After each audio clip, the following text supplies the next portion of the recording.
Muy buenos días, mi nombre es Wilson Armando Yukile Mayambay, soy estudiante de la Universidad Técnica Particular de Loja.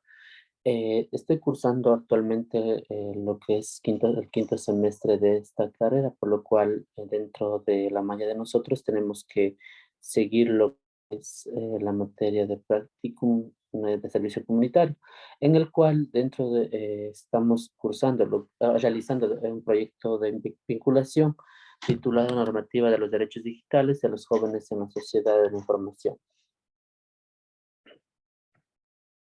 Eh, ya.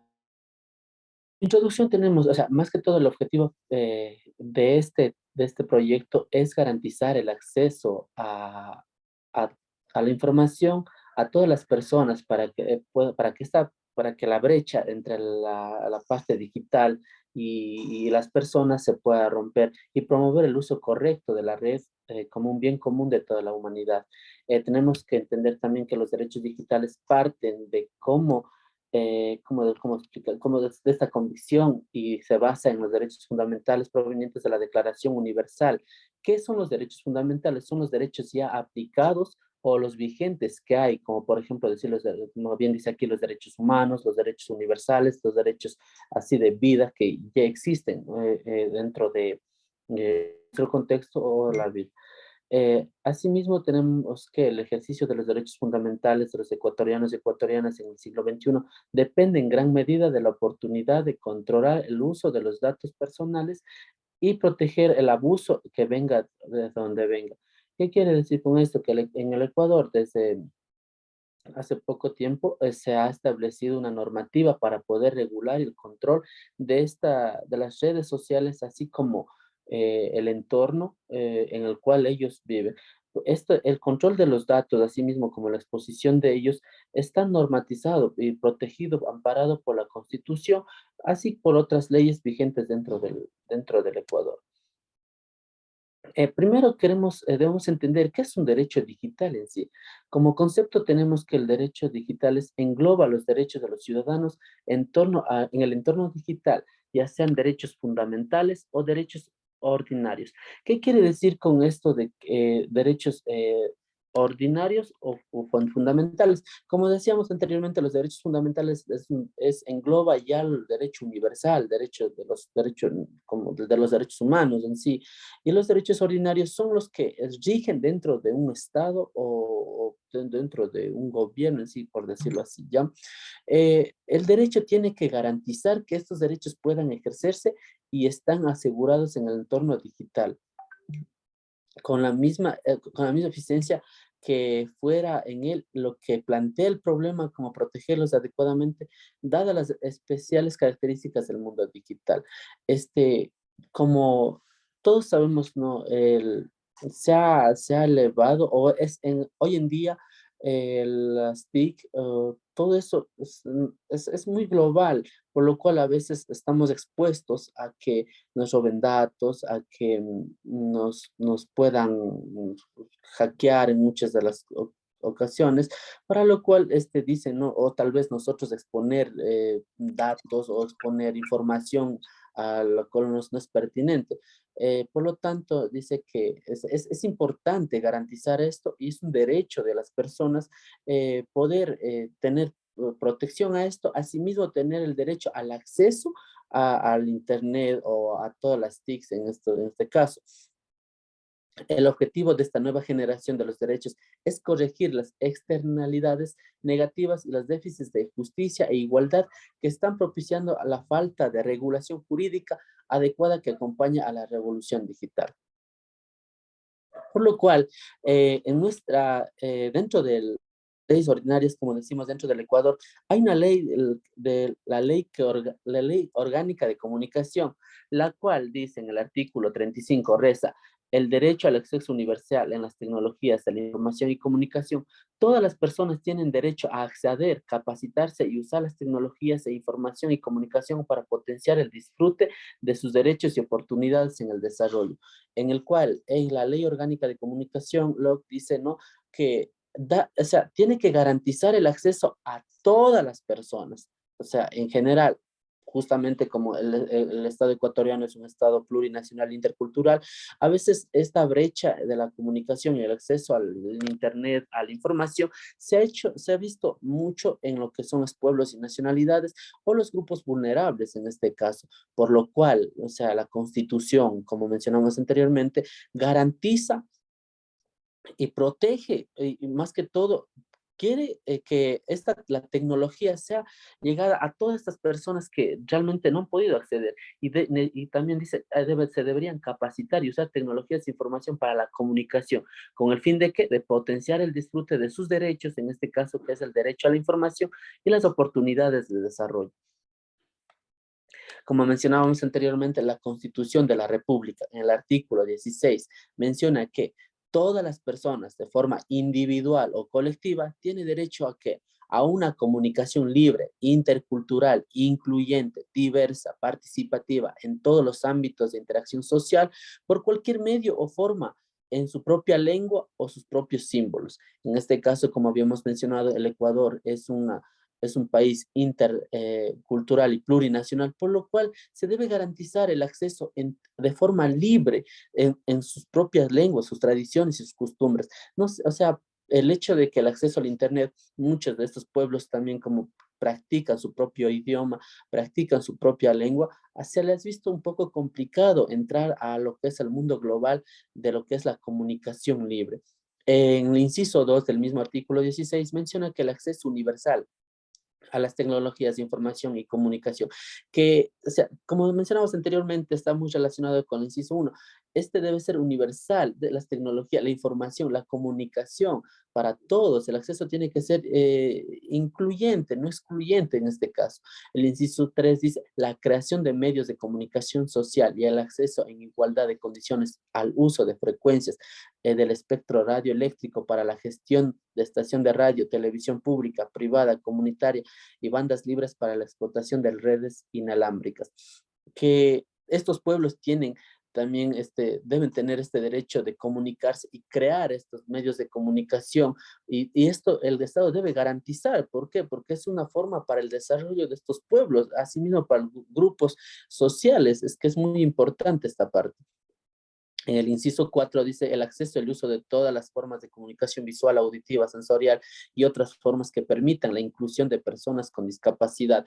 Como decíamos, así es esta forma de comunicación, el uso de las tecnologías debe ser incluyente, no excluyente, por lo cual también dice que las personas con discapacidad deben tener acceso a estas redes de información y como decíamos anteriormente y posteriormente vamos a revisando cómo realmente deben proteger los datos o cómo se debe proteger a estas personas también para el buen uso de la tecnología.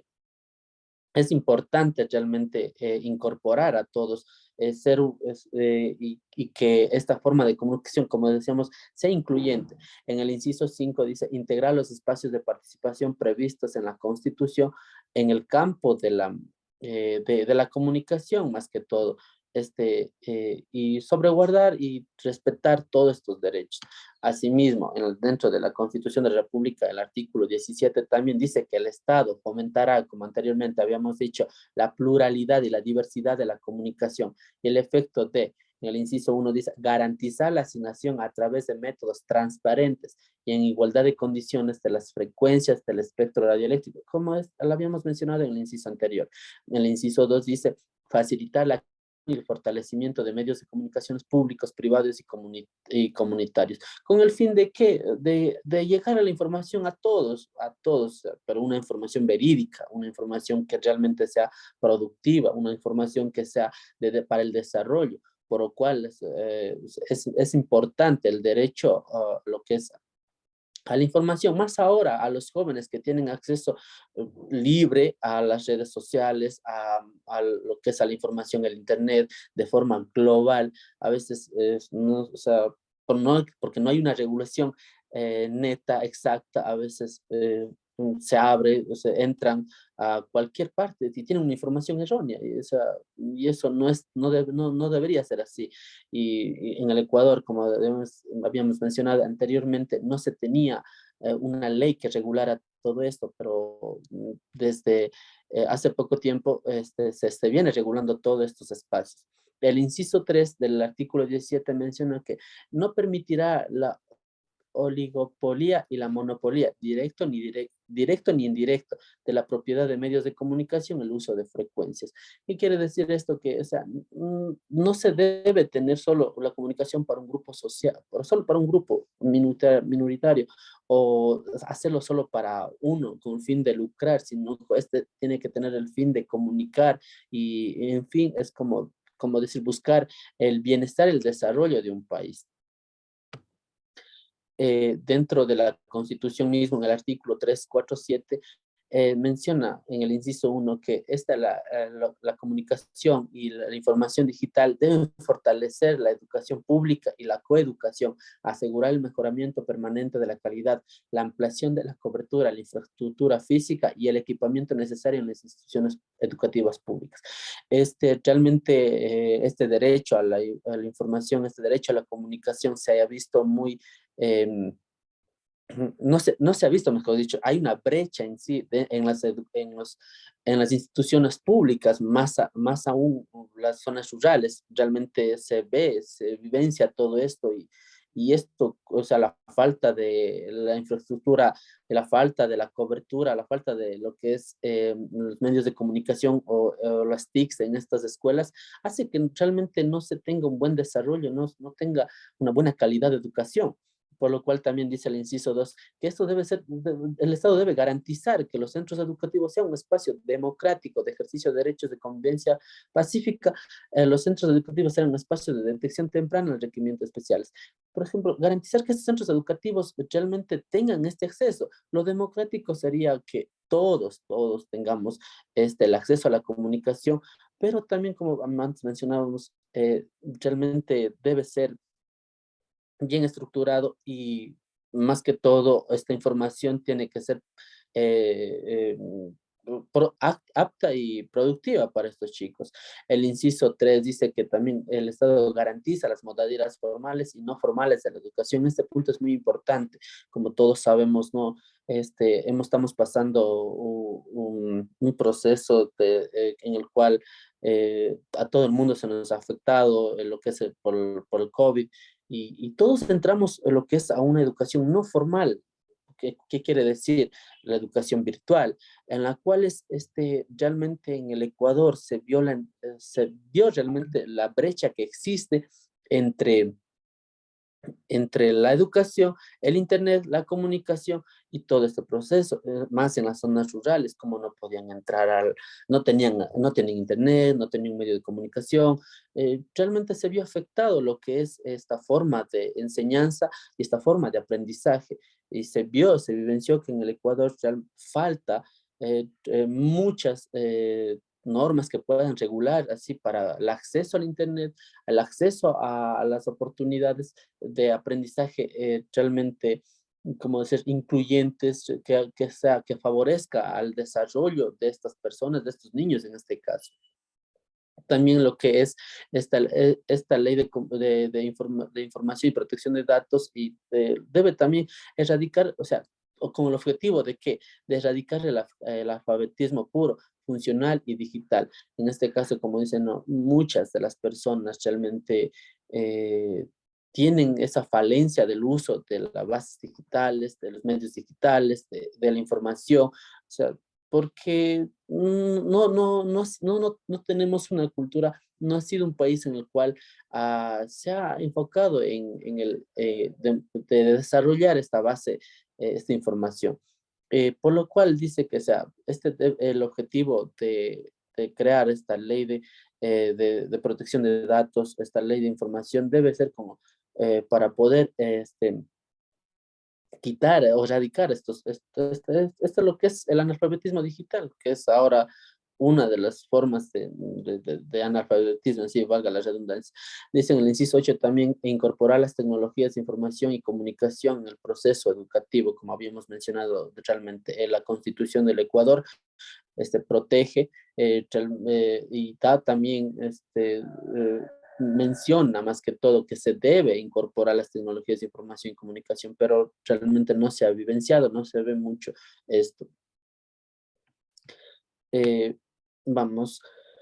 Dice la Ley Orgánica de Protección de Datos Personales. Esta es la ley que se creó y realmente este es por el decreto 459 en el 2021 se publicó recién la Ley Orgánica de Protección de Datos Personales. ¿Con qué? Con el fin, con el objetivo de garantizar el derecho a la protección de datos personales que incluye el acceso y decisión sobre la información y los datos de carácter, así como su correspondencia a protección. Como lo habíamos mencionado, no antes del 2021 no teníamos una ley que nos proteja nuestros datos personales, ni tampoco una ley a la cual nosotros, digamos, de tener acceso. O sea, nuestros datos en sí, en las redes, en lo que sea, eran vulnerables, por lo cual se vio la necesidad de crear una ley que proteja estos datos. La Ley Orgánica de Datos la Ley Orgánica de Protección de Datos Personales, en el artículo 10, inciso J, dice, menciona que es necesario, habla sobre en sí la seguridad de los datos personales y es necesario esto. ¿Por qué? Porque los responsables encargados del tratamiento de los datos personales deberán implementar todas las medidas de seguridad adecuadas, necesarias, entendiéndose por tales las aceptadas por el estado de la técnica, sean organizativas, técnicas o cualquier otra índole, para proteger los datos personales frente a cualquier riesgo, amenaza, vulnerabilidad, atendiendo a la naturaleza de los datos de carácter personal, el ámbito y el contexto. Como dice en este artículo, realmente es necesario que el Estado ya garantice la seguridad de nuestros datos en sí, no solo a veces en las redes sociales, esto pasa también en medios públicos, por ejemplo, el MIES, el Seguro Social, o esto sucede también con lo que son los bancos en sí. A veces nuestros datos, o sea, hay un claro ejemplo en este caso, ¿no? A veces tenemos llamadas de bancos que nos dicen, oiga, tal señor, usted tiene, por ejemplo, digamos, una tarjeta, aprobado una tarjeta de crédito. Por tal lugar o por tal entidad. Y a veces nosotros nos preguntamos cómo estos datos llegaron a estos señores, cómo es que nos tienen nuestros datos. Y muchos, o sea, los vínculos que tienen los bancos con otras entidades. O sea, a esto es lo que la Ley Orgánica de Protección de Datos trata de regular, que no se dé estas situaciones, por lo cual, como dijimos aquí, trata de, con el objetivo de que proteger y dar seguridad a nuestros datos personales en sí. Asimismo, menciona que la Constitución de la República, en el artículo 66, numeral 19, dice, el derecho a la protección de datos es de carácter o personal y obligatorio, que incluye el acceso y a la decisión sobre la información y datos de este carácter, así como su correspondiente protección. La recolección, archivo, procesamiento, distribución o difusión de estos datos personales requerirá la autorización del titular o del mandato en ley. Es cualquier persona que pueda utilizar nuestro nombre, que pueda utilizar nuestra, digamos, nuestros datos con un fin. Por ejemplo, ahora que con nuestros compañeros de psicología estamos haciendo las tesis, ¿no? Nosotros debemos pedir lo que es el asentimiento y consentimiento para poder obtener datos no tan relativos a sus datos personales, pero sí, o sea, esas cosas es que ahora con esta ley están regulando para que no sean vulnerados en sí los derechos de todas las personas, que también sean protegidos. Y es importante realmente conocer, saber que toda la información que nosotros transmitimos a las universidades o transmitimos a otras entidades, está protegido y si en algún momento nos vemos vulnerados, podemos acudir a las instancias debidas para poner, para poder hacer el debido proceso, lo que es las denuncias y todo. Asimismo, el numeral 6 del artículo 76 menciona que en todo proceso que se determine derechos y obligaciones de cualquier orden, se asegurará el derecho al debido proceso que incluya las siguientes garantías. La ley establece la debida proporcionalidad entre la infracción y las sanciones penales administrativas o de naturaleza. Si en el caso de verse, como mencionaba, vernos que se infringieron nuestros datos, se hizo el mal uso de nuestros datos, debemos nosotros acudir realmente a la fiscalía, hacer el proceso, debido proceso de denuncia, para poder nosotros, o sea, aplicar nuestros derechos y a la misma vez, tal vez si nosotros hicimos falla, alguna cosa, las obligaciones que el cual tenemos en esta, por lo cual debemos nosotros hacer el buen uso de los datos en las redes, tanto en redes sociales, a veces cuando vamos a comunicar o compartir una información, tener el saber hasta dónde nos está llegando esta información, si es real o no es real, porque tal vez podemos ser parte de una información falsa, y esto también incluye lo que es en la penalización, porque es transmitir o replicar una información que no está, simplemente estamos haciendo daño a otra persona, a otra entidad, o en este caso, tanto una persona natural, una persona jurídica, y debemos tener mucho cuidado en esta parte. Ya asimismo en la Constitución de la República, en la protección de derechos en sí, y dice que el Estado formulará la política pública de comunicación con respecto irrestricto de la libertad de expresión de los derechos de la comunicación consagrada en la Constitución y sus instrumentos internacionales de derechos humanos. La ley definirá su organización, funcionamiento y las formas de participación ciudadana. En este caso dice que, como bien no, la Constitución de la República es la carta magna que regula realmente que las leyes que siguen a esto deben basarse en esto. Y así la Asamblea trabaja y hace la función basado en lo que es la Constitución de la República, con el fin de garantizar los derechos que consagren la Constitución, con los instrumentos internacionales y los derechos humanos. Todo este proceso de construcción de la ley orgánica de la protección de datos ha sido, o sea, está vinculado con otras leyes superiores a estas, como bien menciona aquí, la Constitución, los instrumentos internacionales y los derechos humanos. El Código Integral Penal, ¿qué habla o qué nos dice sobre cuando uno vulnera, ¿no? Estos datos o empieza a publicar cosas que no se debe? En el artículo 174, oferta de servicios, por ejemplo, si ofrece servicios sexuales con menores de 18 años por medios electrónicos, la persona que utilice o facilite correos electrónicos, chat, mensajería instantánea, redes sociales, blog, fotoblogs, juegos en redes o cualquier otro medio eléctrico o telemática para ofrecer servicios sexuales con menores de 18 años de edad, será sancionado con una pena privativa de libertad de 7 a 10 años. Y esto nos menciona en el COIP, el Código Integral Penal. O sea, a veces no. O sea, a veces hemos visto y hemos escuchado, creo todos, que nos hackeó una cuenta a un tal famoso, se fue por ahí un video, una foto o un correo, un chat. Y la persona que publique mira, tiene una sanción con una pena privativa de libertad de 7 a 10 años.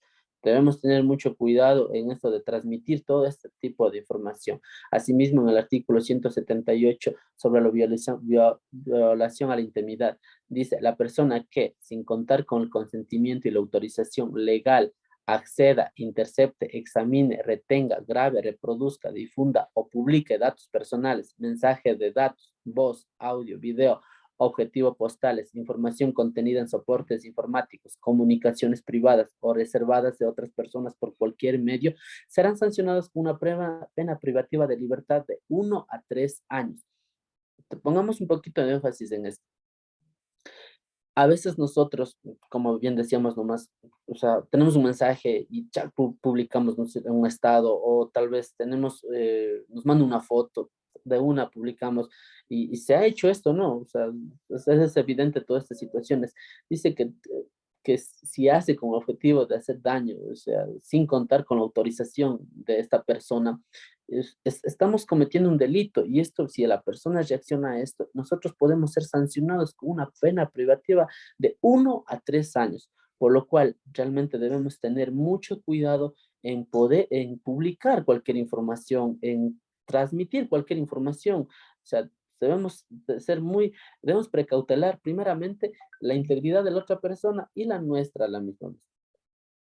Asimismo menciona que es no aplicable estas normas para la persona que divulgue grabaciones de audio y video en las que interviene personalmente, ni cuando ésta se trata de información pública de acuerdo con lo previsto en la ley. Eh, Tenemos también por último que a reflexionar un poquito, dice que en el mundo cada vez es más realmente el mundo es cada vez más tecnologizado, ¿verdad? La protección de los datos personales es indispensable, en especial para grupos vulnerables e históricamente marginados, para prever que la utilización de tecnología basada en el uso de datos